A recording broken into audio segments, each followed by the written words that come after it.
Mesdames et messieurs, on est officiellement au 50e épisode du H2H Academy Podcast.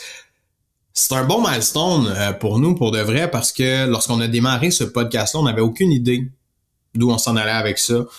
On s'est dit, hey, on a tellement de trucs à donner, à partager. On a beau avoir un groupe Facebook, un blog, une chaîne YouTube, mettre des vidéos TikTok, mettre du contenu sur nos profils Facebook. On en donne partout du contenu, mais des fois, c'est pas suffisant, puis c'est pas aussi facile de donner de la valeur que par le vocal, je pourrais dire comme ça, de le faire de façon audio sur un podcast. C'est beaucoup plus simple pour nous de sortir ce qu'il y a dans notre tête puis d'en donner un maximum. Fait que merci à tous ceux et celles qui sont là depuis le début. Merci à tous ceux et celles qui se sont joints à nous en cours de route. C'est le premier épisode que tu écoutes aujourd'hui. Ben, welcome aboard. Guys, je suis très très content de vous partager cet épisode-là que j'ai décidé de faire. C'est un épisode qui porte plus sur les réseaux sociaux. Je veux vous éviter de faire des grosses erreurs, mais je veux aussi vous donner un truc. Là, j'ai hésité à le mettre sur le podcast pour de vrai. J'ai hésité à l'enlever parce que je l'ai mis en live. Je l'ai donné en live. J'étais comme, c'est beaucoup de contenu. Est-ce que je donne ça? Est-ce que je donne pas ça? Mais gars, fuck it. Je le donne. Fait que soyez attentifs dans ce podcast-là. Je donne un $1 million tip qui va vous permettre de vous démarquer de pas mal de monde sur les médias sociaux. Fait que si vous êtes capable de le capter le truc pendant la vidéo, je pense que ça va être assez évident. Je nomme le fait que je suis pas sûr de le garder, donc ça va être facile pour vous de le voir. Désolé pour ce long intro, mais merci d'être là. Bonne écoute à vous. On se voit juste après.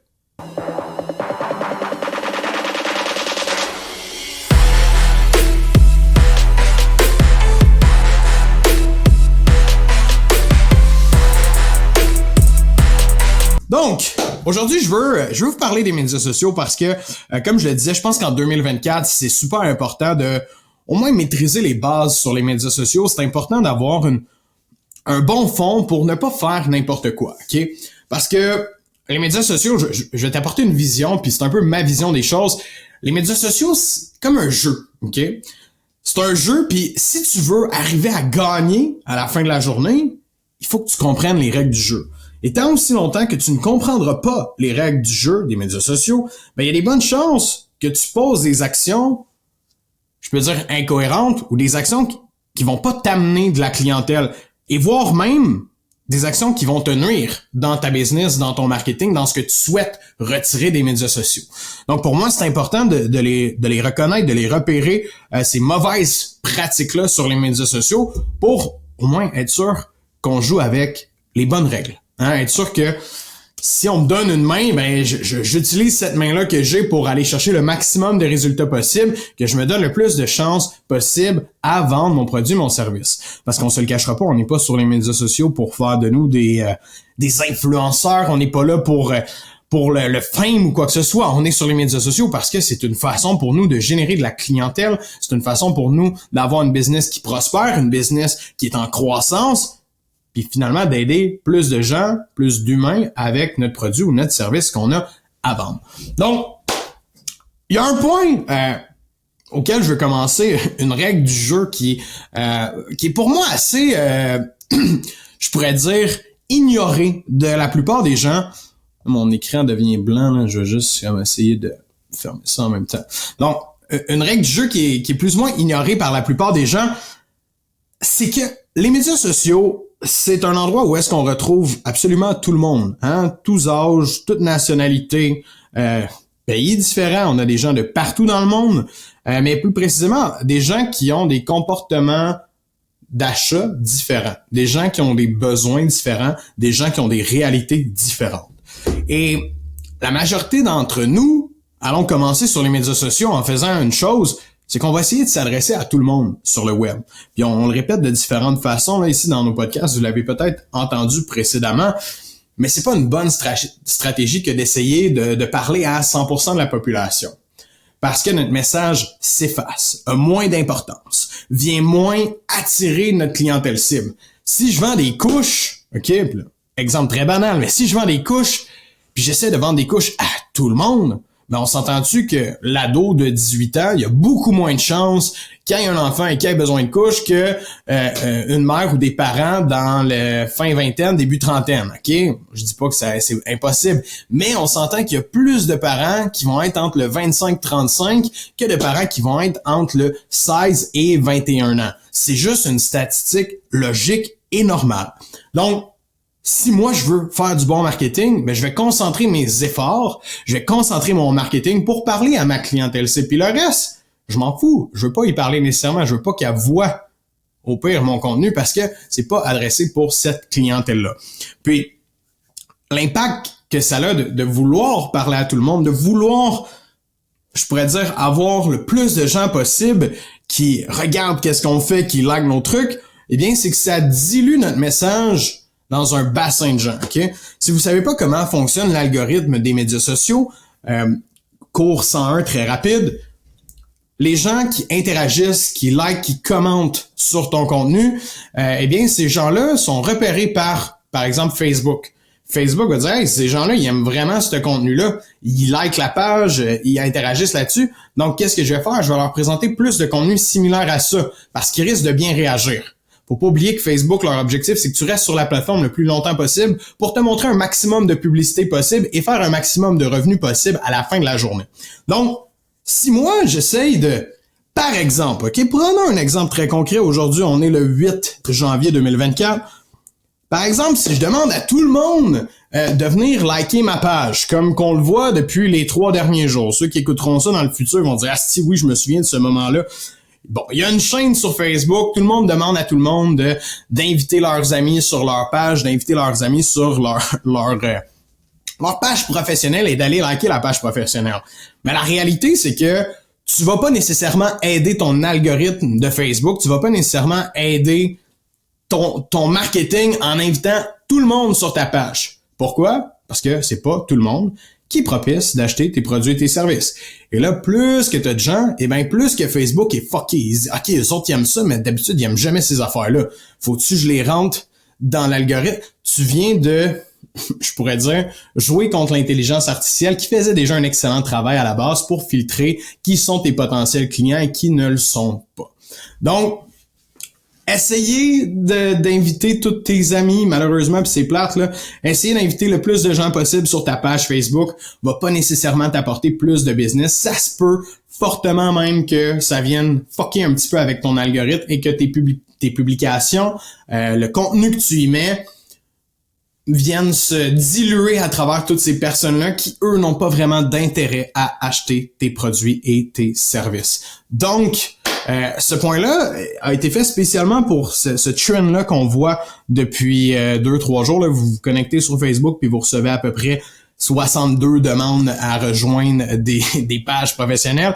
Puis by the way, j'en ai pas liké une, OK? Pourquoi? Parce que j'en ai reçu beaucoup trop. Là, ça devient du tri de voir laquelle je veux pas. Mais parce que j'encourage pas ce genre de pratique-là, tout simplement. Une bonne pratique serait d'aller inviter des gens propices à acheter nos services qui font partie d'une clientèle cible. Donc, si jamais c'est plus complexe pour vous ce niveau-là, c'est plus complexe la stratégie, allez acheter des livres sur les stratégies de ciblage. Il y a des très bons livres comme Copywriting Secrets, qui est pas loin en arrière ici, des livres sur le marketing. On peut penser à Russell Brunson qui vous parle de comment nicher avec votre client. Sinon, ben on travaille ces points-là avec nos clients aussi, être capable de définir une clientèle cible et d'avoir une bonne stratégie marketing pour attaquer cette même clientèle. Donc, cette erreur-là, il faut travailler sur ça, guys. Il faut travailler sur un type de client qu'on veut attaquer, une niche de clients, plus maintenant que jamais, je pourrais dire. Parce qu'il y a tellement de compétition en ligne, il y a tellement de gens qui offrent les mêmes produits, les mêmes services que toi, que si tu essaies de parler à tout le monde, ben tu vas diluer énormément ton message et avoir un impact plus faible que plus fort. Et c'est ce qu'on veut pas dans notre marketing, bien évidemment. Un autre point que je remarque sur les médias sociaux, puis c'est normal de faire cette erreur-là quand on débute, c'est qu'à tout prix, on essaye de vendre. OK? À tout prix, on essaye de vendre. À chaque action qu'on pose sur les médias sociaux, notre objectif est de vendre notre produit ou notre service. Est-ce qu'on est là pour vendre? Oui. Est-ce que chacune de nos actions devrait être axée sur la vente? Non. Qu'est-ce que je veux dire par action?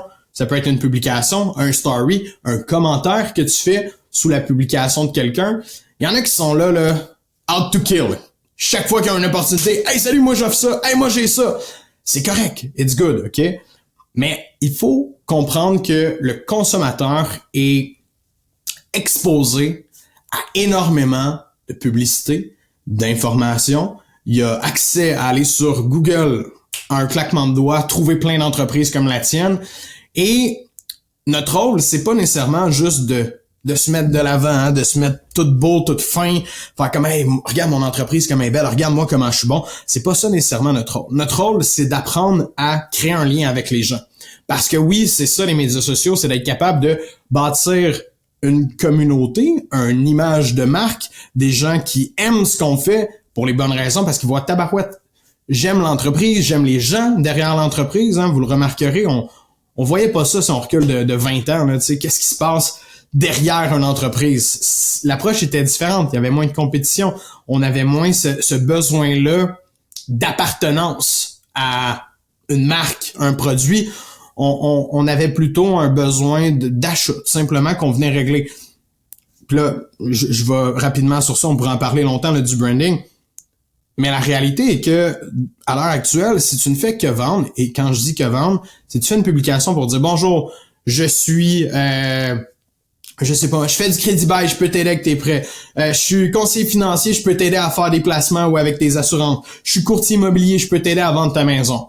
Tout ce que tu fais, c'est un peu comme d'envoyer des flyers, de mettre une pancarte dans le visage de quelqu'un juste pour dire voici, je suis là. Mais on te connaît pas. On sait pas tes compétences, on connaît pas encore, je sais pas moi, les succès que tu as eu dans le passé. On connaît absolument rien de toi et tout ce que tu fais, c'est te positionner pour dire ah je peux le faire. Mais les gens, ce qu'ils ont besoin, c'est de voir justement tes compétences. Ils ont besoin que tu sois intéressant. Ils ont besoin d'aimer ou ne pas aimer ta personnalité parce que on se rappelle, c'est pas tout le monde qui est notre client cible. Donc, d'essayer de vendre à chaque publication, à chaque effort, à chaque fois qu'on se présente sur les médias sociaux, c'est littéralement de se brûler. Hein, les gens, ils voient pas de valeur là-dedans. Parce qu'il y a des gens alentour d'eux qui sont beaucoup plus intéressants que toi à ce moment-là, qui vont donner de la valeur. Tu sais, si on pense au TikTok, aux Reels de ce monde, ben, il y a plein de gens qui utilisent ça pour éduquer les gens, pour apporter de la valeur, pour montrer comment ça se passe, la fabrication de tel produit ou de tel service, comment il fait pour le livrer, comment il fait pour travailler avec un client. Et là, ça vient ajouter une couche vraiment importante à ton marketing où est-ce que tu donnes de la valeur aux gens. T'es pas toujours là en train de vendre ton produit, en train de juste dire « ben moi je peux le faire ». Et ça a tellement d'importance. En fait, ça avait de l'importance dans le passé, ça en a encore plus maintenant si tu veux arriver à te démarquer. Parce que les gens qui font les pancartes d'autoroute puis qui se présentent, il y en a beaucoup trop encore. J'ai hâte de voir un Facebook, un web où est-ce que on va voir davantage de personnalité, on va voir davantage de contenu de valeur qui va permettre aux gens de s'éduquer, aller chercher des opinions différentes. Donc, si tu veux faire partie de ce mouvement-là, eh bien, apprends à créer du contenu de valeur. Puis il y a toutes sortes de façons de donner de la valeur, d'éduquer les gens. Si tu apprends à faire ça au lieu de juste proposer ton service tout le temps, eh bien, tu vas marquer des points définitivement cette année. Fait que ça, c'est un point super important. Là, mon écran devient blanche parce que je regarde mes points ici à ma gauche. Ah, il y a un autre point que j'ai noté super important.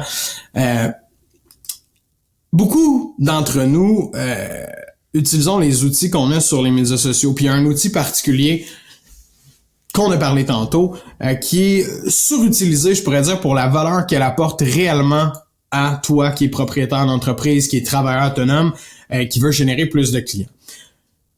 On va en parler. La page Facebook professionnelle, c'est de la merde. OK? Désolé de commencer comme ça, mais la page Facebook professionnelle, là, ta petite page d'entreprise, c'est de la merde. Pas à 100%, mais c'est de la merde. Okay? Pourquoi je dis ça? Je reviens un peu à l'histoire de Facebook puis de tous les autres médias sociaux. Là, ils ont tous le même pattern en tant que tel, les médias sociaux. Ils donnent beaucoup de visibilité gratuitement dès le départ. C'est-à-dire que si on recule en 2015, on faisait une publication sur Facebook dans notre page pro, tabarouette, ça pouvait se partager 250 fois, on avait des milliers d'interactions sur une publication, mais aujourd'hui, si on veut avoir ça, il faut payer. Et le piège est que la page professionnelle sur Facebook demande beaucoup de budget pour arriver à se faire voir. Pourquoi je dis de budget? Ben parce qu'une page professionnelle Facebook, ça sert à faire de la publicité aujourd'hui en 2024. La bonne façon de l'utiliser, c'est quand on a un budget publicitaire. Puis là, je vous dis pas d'aller faire de la publicité avec votre page Facebook demain matin. Ce n'est pas ça le point. La page Facebook professionnelle, elle est nécessaire pour faire de la publicité. Tu peux pas vraiment en faire si tu n'en as pas à l'aide d'une compagnie. Elle est nécessaire pour faire de la publicité et c'est vraiment là où est-ce qu'elle va se démarquer énormément. Si on essaie de faire des petites publications, là, images, photos, souhaiter bonne année à notre clientèle, vous l'avez peut-être remarqué, là, si on souhaitait bonne année en 2015, 50 commentaires de nos clients, bonne année! On souhaite bonne année en 2024, 4 personnes le voient, il y en a une qui répond. Ok, ça n'a pas le même impact. L'algorithme ne va pas pousser la publication comme elle le faisait auparavant dans une page professionnelle. Donc, je considère que c'est une erreur de débutant de mettre beaucoup d'efforts sur une page pro parce qu'il y a mieux à faire. Il y a des efforts beaucoup plus intéressants qu'on peut aller mettre ailleurs. Ceci dit, la page pro, il y a un point sur lequel elle est encore performante et elle va continuer de l'être, je crois, en 2024. C'est avec les Reels, hein? Toutes les vidéos, en fait, le format vertical de vidéos, le TikTok, le Reel, le YouTube Shorts, name it, fonctionne encore sur les pages pro. On est capable d'aller chercher de la visibilité à l'extérieur de notre page. Mais toutes les publications qu'on fait sur le mur, comme souhaiter bonne année, uniquement les gens qui ont liké et qui interagissent avec nous vont la voir. Alors qu'un Reel, on peut aller chercher de la portée plus loin. Cependant, les Reels peuvent aussi être partagés sur notre compte personnel Facebook et avoir autant de portée que dans une page professionnelle. Et ceci m'amène à mon point. Au lieu d'utiliser des pages pro Facebook, si vous voulez mettre en place une stratégie web, si vous voulez créer du contenu, priorisez, s'il vous plaît, votre compte personnel sur Facebook. Votre compte personnel va avoir beaucoup plus de portée que le compte... Comment ça, j'ai du son là-dessus? Pas se poser, bref, désolé pour ça. Il va avoir beaucoup plus de portée que le compte professionnel parce que la page personnelle, on est actif dessus à tous les jours. Hein? On fait des actions, on parle avec des gens et plus on grossit notre page personnelle, plus on ajoute d'amis, de potentiels clients, plus on va avoir de la portée, veux pas, envers ces personnes-là. Donc, je partirai pas dans la stratégie complète parce qu'elle est quand même complexe, mais de bâtir un aimant client avec ton Facebook personnel va être beaucoup plus performant que de déployer des efforts à tous les semaines, à tous les mois sur ta page professionnelle. Tu pourras utiliser ta page professionnelle quand viendra le temps de faire de la publicité. Là, ça va valoir la peine de l'alimenter parce que la publicité apporte des yeux sur ta page. S'il y a de l'action dessus, là, il risque d'interagir davantage. Mais de mettre tous vos efforts là-dessus toutes les semaines, vous le remarquerez probablement déjà à l'heure actuelle, ça apporte pas beaucoup d'interaction, ça apporte pas beaucoup de gens qui vont voir ce qu'on met en ligne concrètement. Donc, d'aller vers un Facebook personnel, en fait, le Facebook personnel que vous avez déjà à l'heure actuelle, parce que d'en créer un nouveau, c'est de repartir à la case départ, c'est de déjouer un petit peu l'algorithme de Facebook. On va dire, wow, il y a 2 comptes. Comment ça, il y a 2 comptes? Il n'y a pas d'amis. On va voir si c'est pas un robot. On va attendre. Tu pourras pas inviter beaucoup d'amis à la fois. Bref, c'est pas une bonne stratégie d'en relancer un nouveau, mais bien de continuer avec celle que tu as déjà actuellement. Donc, pour continuer sur mes points comme ça c'était en fait les 3 premières erreurs, je pourrais dire, débutantes que je vois de façon fréquente. Donc, je répète, je repars du début. On veut pas s'adresser à tout le monde. On veut avoir un client cible. On veut pas vendre à chaque fois qu'on fait une publication. On veut aller beaucoup plus donner du contenu, donner de la valeur pour que les gens apprennent à nous connaître, nous, notre entreprise, apprennent à nous aimer avant de nous acheter. Parce que c'est là qu'on se différencie des autres. 3e point, eh bien, de ne pas utiliser la page pro, mais davantage votre compte personnel sur Facebook. Et là, ici, je vais donner un gros morceau, OK, pour tous ceux et celles qui écoutent en live. Je vais peut-être le couper du podcast. No joke. Ça se peut, je sais pas. Si vous l'écoutez sur le podcast, tant mieux. Si vous l'écoutez en live, tant mieux aussi. Mais ça se peut, je le coupe parce que c'est un gros morceau qu'on donne à nos clients puis qui font un élément assez différenciateur sur le web. Puis je veux pas que tout le monde se mette à faire ça parce que ça sera pas un élément différenciateur si tout le monde le fait. Vous allez sûrement tous et toutes commenter dans des groupes Facebook quand que les gens des fois disent « Je cherche un comptable pour tel service ». Si vous êtes comptable, vous allez écrire « Ah bonjour, je suis comptable, je peux vous aider ». Si vous êtes nutritionniste, quelqu'un vous demande « Oui, bonjour, je peux vous aider ». À chaque fois qu'il y a des publications que les gens recherchent un service sur le web, bien notre réflexe, qui est très normal, c'est d'aller écrire en dessous de la publication, c'est de dire « Ben oui, je peux t'aider ». Mais on va se le dire, tout le monde fait la même chose. Puis des fois, on voit une publication, il y a 40 personnes qui écrivent en dessous « Oui, bonjour, je peux t'aider ». Fait que là, t'es comme « Tabarnak, qui va-t-il m'écrire ?» On se croise les doigts, tu sais, puis on espère. Puis là, les plus fins finaux, ils vont l'écrire en privé à la personne, ils vont dire « Hey, salut, je peux t'aider peut-être, non. » Le fin finaux va aller faire un pas de plus, il va aller faire le extra mile pour au moins solliciter la personne puis rentrer dans sa messagerie. Chose que je recommande fortement au minimum parce que de juste écrire, il y a des poils qui tombent pendant que je parle. Avec ma nouvelle caméra, on dirait que je les vois mieux. Donc, de juste écrire à la personne en dessous de la publication, tu deviens un grain de sable dans le désert, tu fais la même chose que tout le monde. Mais si on y va et qu'on écrit à la personne directement, on vient de faire une étape de plus. Mais c'est possible qu'il y en ait d'autres comme toi qui aient fait ça. Et là, le truc que je vais vous donner aujourd'hui à 5 000 $ et 10 000 $ peut-être parce que vous pourriez faire énormément de ventes grâce à ça, c'est qu'au lieu d'envoyer un message, ce que tu vas faire, à chaque fois que quelqu'un demande de l'information pour un service, ce que tu vas faire, c'est que tu vas prendre ton téléphone comme ça, tu vas faire une vidéo rapide de 15-30 secondes, juste pour te présenter rapidement, dire « Hey, salut Nicolas, écoute, mon nom c'est Alex, j'ai vu que tu avais besoin d'aide pour ça, ça me fait plaisir de regarder si je peux te donner un coup de main avec ça, j'aurais 2-3 questions pour toi, laisse-moi savoir quand tu es disponible, ça me fait plaisir qu'on jase, bonne journée. » Aussi simple que ça, OK, je viens de faire une différence de tous les gens qui l'ont approché, qui ont prospecté cette personne-là. Je viens de me démarquer par 20 fois, juste en faisant une approche vidéo à la personne directement. Elle s'attendait pas à ça, elle a été surprise, elle a vu que tabarouette, cette personne-là est différente des autres, elle a une énergie, elle a une personnalité. Et la vente, c'est quoi? C'est human to human. Si je me présente face à face, en vidéo, ce qui est le plus près d'un face à face que je peux faire avec la personne, eh bien, je viens d'augmenter la connexion entre moi puis la personne. Donc, je viens de mettre toutes les chances de mon côté pour qu'elle me réponde davantage qu'aux 40, 50, 60 autres personnes qui viennent de commenter, qui viennent d'écrire à cette même personne-là. Donc, comme je l'ai mentionné, je partage ce truc-là ici. Est-ce qu'il va être encore disponible sur le web après? Je sais pas. Vous devriez le prendre en note. Je peux vous donner des dizaines et des dizaines de témoignages. Ben, vous les donnerez pas ici. Mais je peux vous confirmer que tous les clients avec qui on fait ça, avec qui on met ça en place, ça fonctionne 10 sur 10. Je fais cette stratégie-là. Du moins, j'ai moins besoin de le faire actuellement, mais je l'ai fait dans le passé. 10 sur 10, ça fonctionne tout le temps. J'arrive à avoir la rencontre. Ça veut pas dire que je vais closer le deal, mais j'arrive à avoir le rendez-vous, j'arrive à avoir l'attention que je veux avec la personne et de rentrer dans le processus de vente avec elle plutôt que d'être dans les estrades puis attendre peut-être un retour par message de quelqu'un. Donc ça vaut vraiment, mais vraiment la peine à mettre en place. Donc, c'était le point numéro 4. L'erreur ici, c'est de faire comme tout le monde. OK?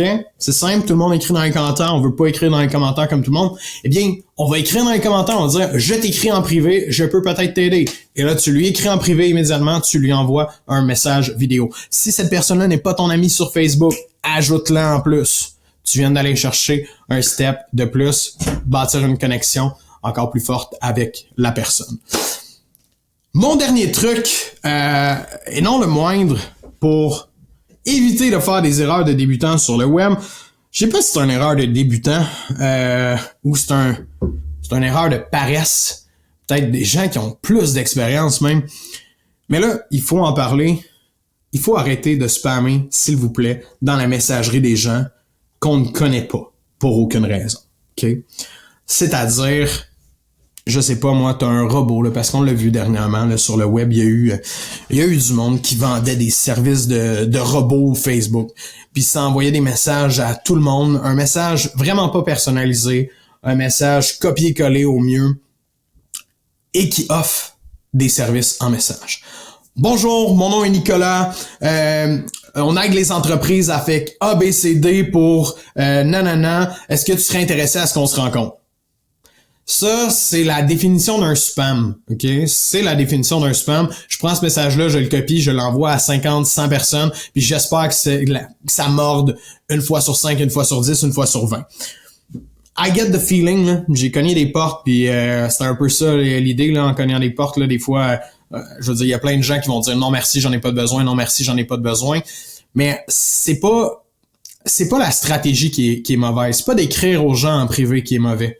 C'est la façon dont on le fait qui peut être réellement mauvaise. C'est-à-dire d'envoyer ce long message-là. Là, je sais pas si vous me voyez pas là pour ceux qui écoutent le podcast, mais tu sais, le long message qu'on reçoit dans la messagerie, puis qu'on est comme je sais déjà que la personne elle veut me vendre quelque chose là. Juste par la longueur du message. Prenez le temps de bâtir des relations avec les gens. Prenez le temps de jaser. Hey, salut, comment ça va? Oui, salut, on se connaît pas. Non, effectivement, mais j'ai regardé ton profil. Je trouve ça fucking intéressant. Qu'est-ce que tu fais? Dis-moi, ça fait-tu longtemps que t'es là-dedans? Intéressez-vous aux gens. Soyez curieux. Essayez d'en apprendre davantage. Essayez d'être humain et non des vendeurs qui, à tout prix, veulent aller accrocher un lead. Essayez d'aller chercher une relation. Essayez d'aller chercher une discussion avec les gens. Et non un « oui, je veux prendre un rendez-vous ». Parce que la réponse que tu risques d'avoir le plus souvent, c'est le « non merci, je veux rien savoir ». Ou même, tu risques de te faire ghoster à 70% du temps. Tu sais, puis pour vous mettre en contexte, là, j'en envoie des messages en privé à des gens. Là. On a un groupe Facebook, là. Vous êtes dedans à l'heure actuelle pour ceux qui m'écoutaient en live. Dans le groupe Facebook, là, on écrit à tout le monde. Là. On va prendre le temps de vous écrire, on va prendre le temps de voir « Hey, what's up? Comment ça... Bienvenue dans le groupe, First Things First. Comment ça se passe tes ventes? » Mais ces gens-là, vous, en fait, vous avez tous rentré dans le groupe volontairement.